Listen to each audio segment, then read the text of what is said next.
તો મિત્રો પોતે રાજુભાઈ સોલંકી અને મિત્રો દલિત સમાજના લોકો અત્યારે ભાઈ ઘણા એવા દાવાઓ કરી રહ્યા છે કે મિત્રો જયરાજભાઈ જાડેજાએ મિત્રો એમ કીધું પોલીસ સાહેબને પૈસા આપ્યા છે અને મિત્રો રાજુ સોલંકીને જેલમાં નાખ્યો છે। શું મિત્રો આ વાત સાચી છે? પૂરો વિડીયો તમે જોશો એટલે તમને બધી જ માહિતી મળી જવાની છે। સૌથી પહેલા આપણી ચેનલમાં નવા છો તો ભાઈ લાઈક અને ભાઈ સબસ્ક્રાઇબ કરવાનું ખાસ તમારે ભૂલવાનું નથી। ઘણા બધા લોકો સબસ્ક્રાઇબ નથી કરતા, વિડીયો જોવે છે તો ભાઈ કોની રાહ જોવો છો? જલ્દીથી નીચે કાળા કલરનું બટન છે તેને દબાવી દો। જી આ મિત્રો વાત કરીએ તો તમને બધા લોકોને ખબર છે કરીબ મિત્રો 3 થી 4 દિવસ થઈ ગયા છે રાજુભાઈ સોલંકી જેલમાં છે અને ભાઈ ગણેશભાઈ ગોંડલ તો કરીબ મિત્રો 2 મહિના થઈ ગયા છે તે જેલમાં છે।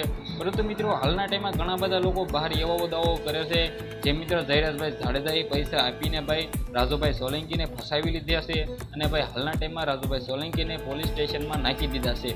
તો જે આ વાત કરી તો તમને બધા લોકોને જે માહિતી મળી હતી છે બિલકુલ ખોટી છે। કોઈ પણ જયરાજભાઈ જાડેજાએ પૈસા આપ્યા નથી, કારણ કે મિત્રો જે રાજુ સોલંકી પકડાયા છે તે મિત્રો તેના જે આપણે ગુંડાગીરી તરીકે મિત્રો પકડાયા છે ને તેની સાથે 5 લોકો પકડાયા છે, એક નથી ભાઈ।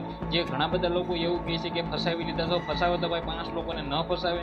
જેમાં મિત્રો વાત કરી તો તેના પરિવારના લોકો હતા અને સાથે મિત્રો તમને બધા લોકોને એમ લાગતો હશે કે ભાઈ રાજુભાઈ સોલંકી છે એ સામાન્ય માણસ તો, પરંતુ ભાઈ એવું નથી।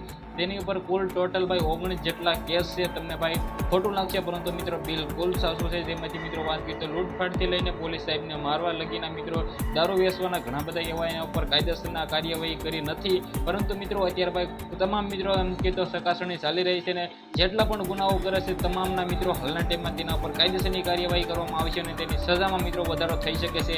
જે આ વાત કરી તો તમને લોકોને એવું લાગતું હશે કે સોશિયલ મીડિયામાં વિડીયો વાયરલ થઈ રહ્યા છે તે ખોટા છે, પરંતુ ભાઈ એવું નથી ભાઈ। રાજુભાઈ સોલંકીની જે સજા છે તે વધવાની છે ને રિમાન્ડ પૂરા થઈ ગયા છે, રિમાન્ડમાં ઘણી બધી પૂછપરછ કરી છે। તો તમે આ વિડીયો વિશે શું કહેવા માંગો છો તમારી રાય કમેન્ટ સેક્શનમાં જરૂર જણાવી દેજો। આજના વિડીયોમાંથી આટલી જ માહિતી, આપણે એક નવો વિડીયો મળી જશે। બધા લોકોને જય હિન્દ, જય ભારત।